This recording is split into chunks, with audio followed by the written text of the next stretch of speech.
Hello, today I'm going to talk to you about veterans' preference during a RIF.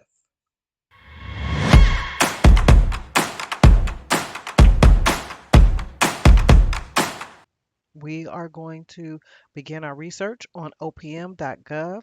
In the search engine, we have placed the words reduction in force, and we are going to accept the first result we see.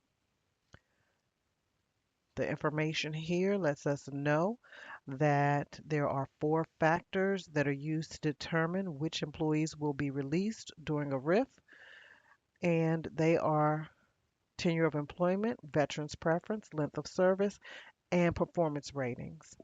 So we are going to talk about veterans preference today. So we're going to step back one step, and in the search engine, we're going to enter veterans, reduction in force veterans, and then we're going to accept the second result we see this time because it also mentions veterans preference and reduction in force.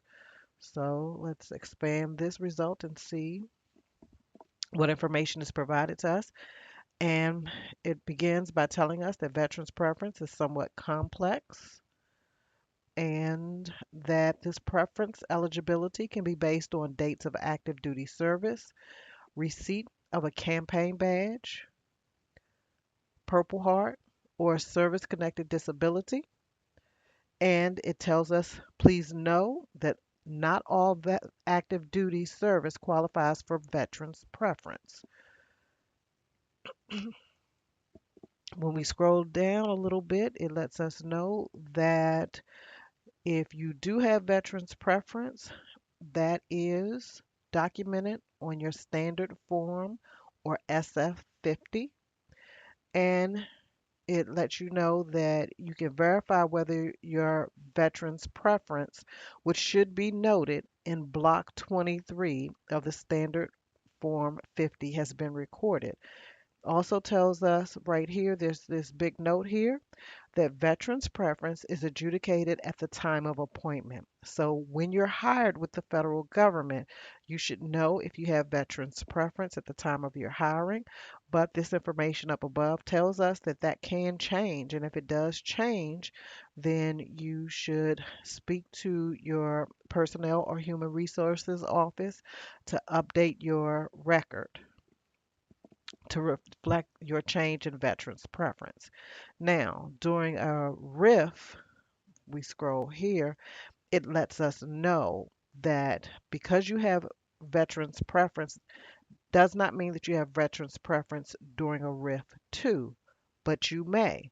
So once you have determined whether you qualify for veterans preference for RIF purposes, you should review your SF50 to verify that the qualification is noted in Block 26. So as you see, it's Block 23 to know it's noted in Block 23 to so that you will know if you have veterans preference, I guess, for hiring. And then in block 26, will let you know if you have veterans preference for the RIF. And if you think that either one of these is incorrect, you should most certainly contact your personnel or human resources office for additional information about your eligibility. Now, it also makes note here about a reduction in force resources portal.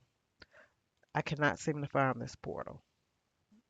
There is no hyperlink here, and I've searched. So if you can find a portal, by all means, please leave it in the comments so we can take a look at it. Okay, so let's recap. If you have veterans' preference for hiring, that is noted on block 23 of your SF50. And if you have veterans' preference for RIF purposes, that is noted in block 26. There is also information contained on the OPM website about veterans' preference. There is a portal there, but it looks like that portal has been shut down. So if you have any information about how to get to the portal, please by all means share that and we can take a look at it. If you found this video helpful, please like, subscribe, and hit the notification button.